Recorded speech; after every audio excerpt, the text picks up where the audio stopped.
Greetings and bienvenue, Midnight Crew. Thank you for returning to this broadcast, and welcome to new viewers joining us for the first time. If you like a video, then feel free to subscribe. I was camping in the mountains of California with a friend and my dog. We had a usual spot that we went to, and so we ditched the car and packed in about 3 to 4 miles. When we got near the campsite, we found that the area around the site had been heavily logged, and that there were jumbled trees and a lot of brush everywhere. We slogged through the brush, creating a huge racket until we found that the actual campsite had been spared because it was at a place where 2 creeks came together, and the surrounding area was too steep. A little bummed, we set up camp, ate dinner, and began to drink copious amounts of the whiskey we packed in. It got dark early and we started to get a little loud, banging on our pots like they were drums, singing, and generally being too drunk a holes out in the woods. About an hour later, while we were staring at the fire, I saw the hair on my dog's back stand straight up. She let out a low growl and then stood up. My friend and I got silent and started scanning the nearby woods to see what spooked her. Nothing. We didn't think anything about that and went back to playing our makeshift drums. About 20 minutes later, the dog shot up and ran toward the woods. We turned around and there was a man standing next to a large tree. He wore old-looking jeans, a flannel shirt and had a massive beard. Very startled, but not wishing to provoke him, I said in a very shaky voice, "Hey man, we didn't hear you come up." He did not answer. He did not move. "Do you want a drink or something?" No reply. By this time, both my friend and I were getting little frazzled. It quickly went from, "What's up man?" to, "Just get the hell out of here." Nothing. He didn't even bat an eye. By this time, we were completely freaked out. I grabbed a tree branch and my friend grabbed a makeshift spear he had fashioned earlier, and we approached the man, yelling, "Leave. Go." Again, he didn't move. We circled about 10 feet from him, not wishing to get any closer, yelling and generally carrying on. After about 5 minutes of this we gave up. We turned around in contempt, sat back down next to the fire, turned our backs to him. We began playing the pots again and did so for a minute or two.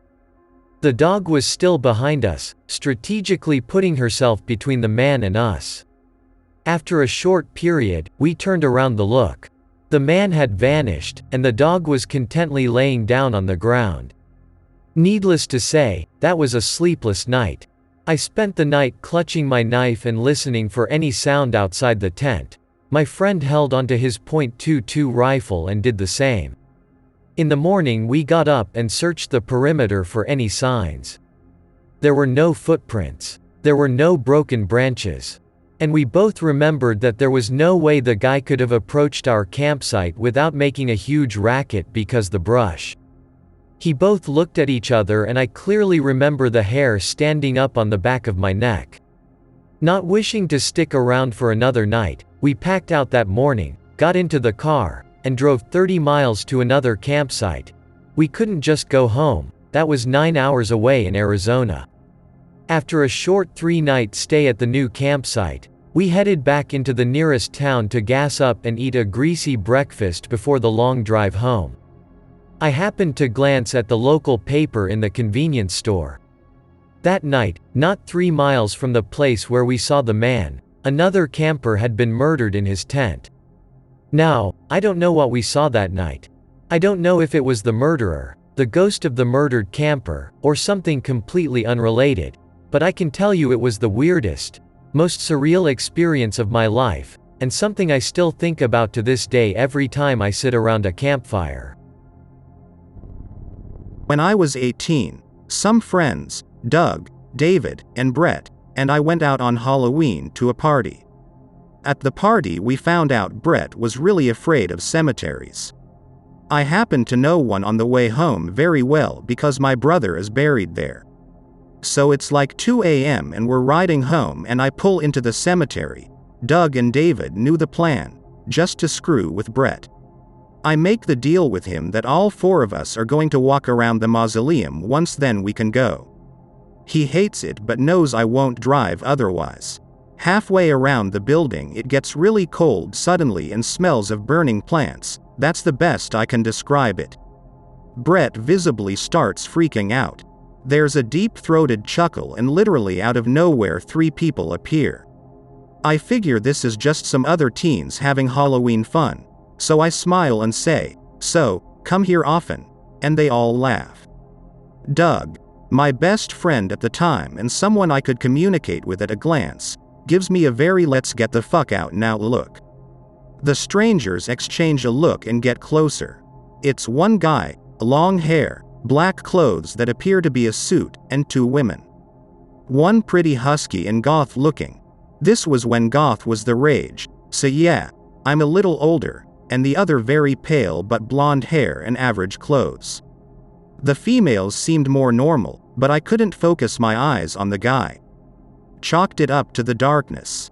In any case, the blonde moves in close, fast, puts her hand on my arm and smiles.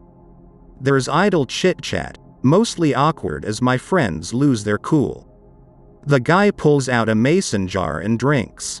He offers it to me. I assume moonshine. This is in Georgia, so not exactly uncommon. But as he holds it out, the smell of burning gets stronger and also overpowering smell of dirt. My mind clicks and suddenly I don't want to be there anymore. I cut off the convo and say we need to go. Brett is already a few steps off towards the car. I see David with his hand behind him and know he's clutching a knife he carries. Doug is close to the fat girl and the blonde is still holding my arm. Her grip tightens, she coos at me not to go, and the guy moves between Doug and I and David, heading towards Brett. I pull her hand off. Doug backpedals and in an instant, everything goes to shit. Brett starts running and screaming. David pulls his knife and I swear time slows as the guy turns to me and extends an arm with a balled-up fist. Slowly, not a punch or anything, and I am against the mausoleum wall feeling my chest crushed, but nothing is touching me. Doug decks the fat girl and runs to me. David is moving towards the guy, and God only knows where Brett is. The blonde gets between me and the guy and instantly I feel fine. Doug gets to me and we go for the car. I have no idea what David does until later. I get in the car. Doug jumps in the window and David is yelling to go before he's even in. Right at the exit we come across Brett, hauling ass and crying. It actually takes Doug and David grabbing him to get him in the car. As we more or less silently drive home, David turns on the cabin light and shows us his knife. The top couple of inches are gone and it looks like acid melted it. No stains or blood or anything, just melted end. Brett is a wreck. Though to be fair, David looked behind us and screamed "holy fuck" and scared Brett just to try and lighten the mood. Doug and I don't say a word.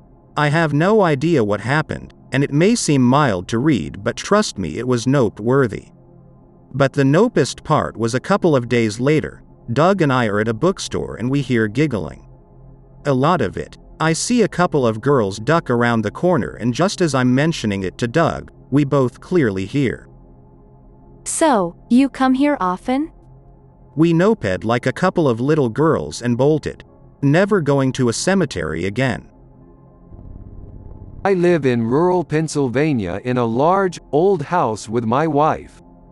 There's no one around for a mile or so, and the back 270 degrees of the perimeter is all woods.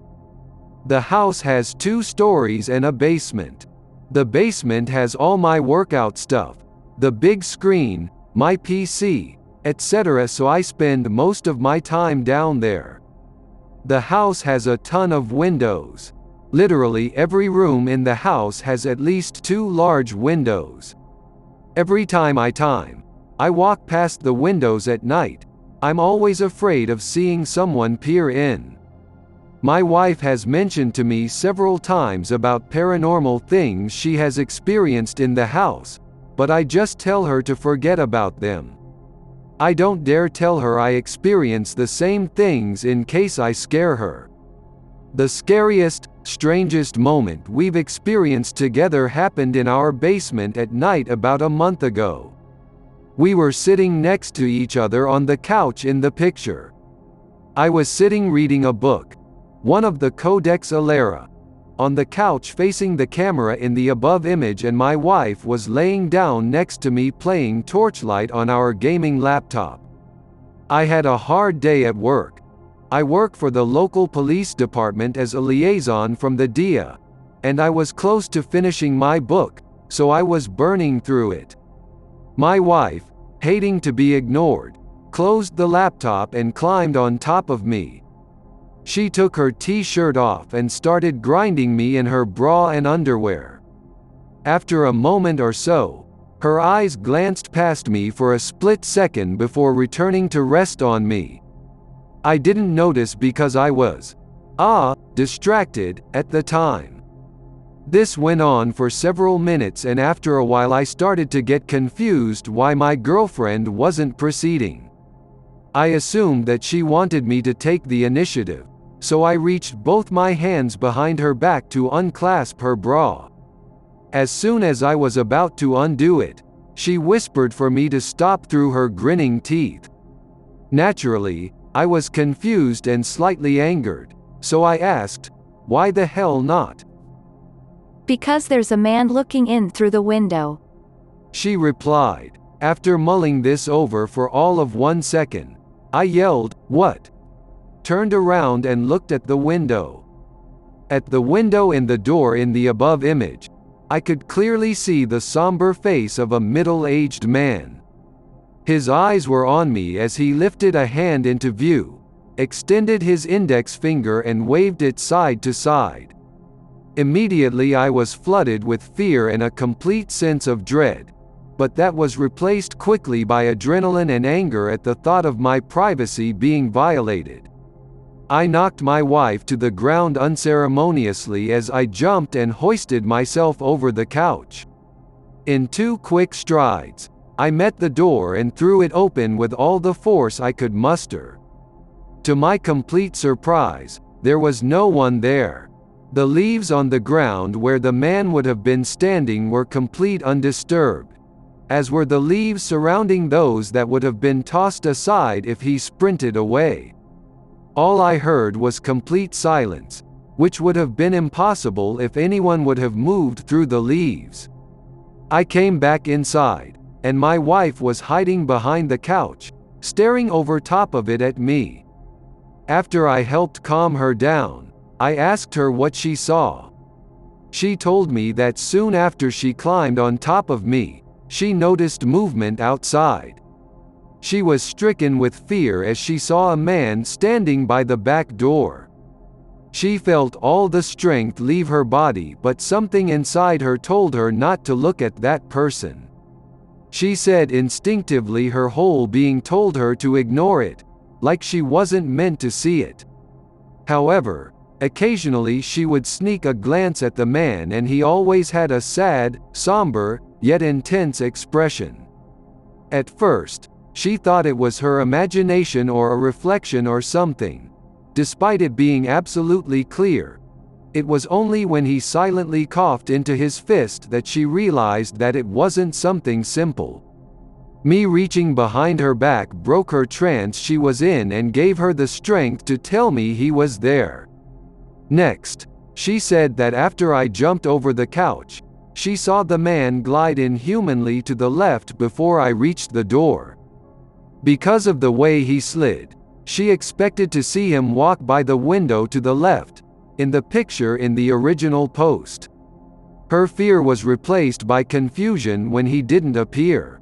The days following the incident were pretty normal. I had a few of my cop buddies coming over the next day to watch football, and I mentioned it to them. We poked around outside searching for any evidence, but couldn't find any. For a week or two following the incident, both our cats refused to come down the basement steps, and whenever we carried them down to eat or use the litter pans, they would hiss and screech at the basement door while clawing to get away. We don't spend much time in the basement or first floor anymore, and ever since that night I've carried my firearm on me at all times. Even as I post this, with my back to the basement door, I get chills thinking about that night. I guess it was about a month ago. I just got home from working a double at my job as a waitress. My boyfriend had to pull an all-nighter at his job, so I was home alone.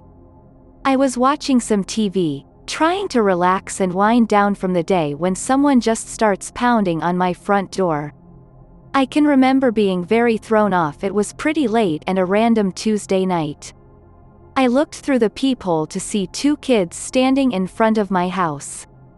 They were fairly young boys and there's not much around my house, so the whole thing was just weird. My first thought, however, was that something was wrong, i.e. one of the kids were hurt, they needed help, X'd. I opened the door and asked if I could help them. The younger boy just looked straight at his feet, nervously fidgeting. The older one, who acted in charge, spoke asking if they could use the bathroom. I paused, and was just getting a very unsettling feeling that something wasn't right. I asked how they got here. When I tell you there is nothing but woods around my house for miles, I mean nothing. The older boy ignored all my questions and just insisted that they needed to use the bathroom and that I needed to let them in. The longer I stood, the worse I felt. I swear this voice in my head just started saying, "Shut the door. Shut the door. You're in trouble. Shut the door." The older boy got angry and was raising his voice, almost shouting to let them in. I'm not sure how to explain this part, because I badly wanted to lock my door and be done with these kids, but it took everything I had to get my body to move and shut the door. I felt like I had been sucker punched in the gut with fear. I slammed the door and locked every lock there was. The kids started pounding, and I mean pounding on my door. I grabbed my phone and called 911. The person on the other end could hear my door pounding. That's how loud it was. I ran around my house making sure everything was locked tight. When I rounded the corner to where my front door was, there I see the two kids standing in front of the window next to the door shouting, "Let us in." I nearly pissed my pants. I grabbed a bat and just locked myself in my bedroom. The police came in like 7 minutes from the call. No trace of the kids. They walked the property and I told the cop what happened. I was embarrassed that two kids had upset me so much and wasn't sure how to explain exactly what had happened. The cop assured me that I did the right thing, that this was one of many recent calls they had gotten involving a similar scenario. This isn't something that has happened only once. But it happens to me every now and then. I will tell you about the first time it happened, then some other times too. First time was about a year ago. I was kind of depressed and wanted to self-end so badly. However, I was not capable, pussy out every time, lack of ways to do it. I sat up one whole night on the phone with a friend who had called me when I said I was a bit down. Hours went and we both got tired, and strangely she said, "See you in the dreams." Nighty. I was kind of happy that she said we would see each other in my dreams and went to bed. The very same moment my ear touches the pillow, I stand up in a gray town somewhere. The place is always gray, or black, white. Every time I get there, I meet up with some people I've talked to in the real world, but they all seem to hate me for something I haven't done. When I'm there, I know it's a dream. It feels like I'm in a really heavy sleep and unable to wake up. I have actually tried to wake up in some situations, but it won't work, so every now and then, maybe some months in between, I wake up in that place and feel like I have to fight my way through the night to survive. I even have a map in my mind how the place looks. It's really that real. Shit creeps me out whenever I wake up.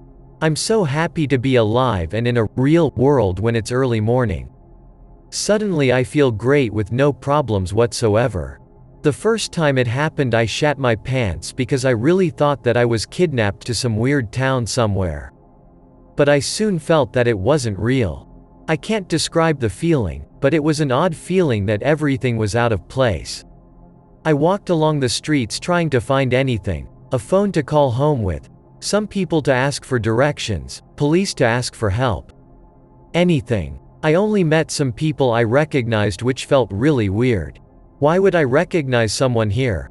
I asked some people, but everyone just glared at me then walked away from me. After a few people would do the same, I actually grabbed someone's shoulder to get in contact with him when he tried to walk away. Furiously, he turned around and pulled out a knife from nowhere, and I panicked. I ran with all the speed I could manage to bring out from my legs. I got into something that looked like an abandoned house and found my way into a room where I hid until I finally fell asleep in the dream and woke up in the real world. I busted up from my bed and felt that I was sweating. I got out of my room and half the day had passed. Clock was like 4 p.m. or something like that. Last time it happened, I found myself in this place again. This man constantly followed me. I couldn't see his face because he was looking down into the ground a bit in front of him and was wearing a hat. I figured he could follow me if he wanted to, because it was just one of these dreams again. If I stopped, he would stop about 30 feet behind me and just stand there until I moved again. He really creeped me out, but I tried to stay calm until I found some more people. I didn't bother to talk to them anymore, but they sure talked to me this time. A guy the first know from high school looked at me with a furious look in his eyes. He first looked at me, then at the man that was following me. He shouted something I couldn't understand. It was all distorted and messed up. Like if you could put words in a mixer, blend it then place it back in a sentence. And on top of that there was some high-pitched sound at the same time. He raised his hand and hit me. That was the first time someone actually would hurt me in my dreams, and I nearly shit myself when I realized that it could actually happen. So, I backed off and tried to walk away, but I was frozen in place. I was so scared at the moment. I don't know why, but I really panicked as I stood there. Then it went all black in front of my eyes and I fell, seeing him walking towards me as the last thing I ever saw. I really thought I had died for real that moment. I believed that I had been killed somehow. And that really freaked me out. Every time this happens, something new and unexpected happens in the dream. It always makes me scared, happy and sad at the same time when I wake up. I hope that you enjoyed tonight's broadcast. If you enjoyed tonight's story, then please subscribe to the channel as more Greentext will appear daily. A new broadcast will appear when the clock strikes midnight Central Time.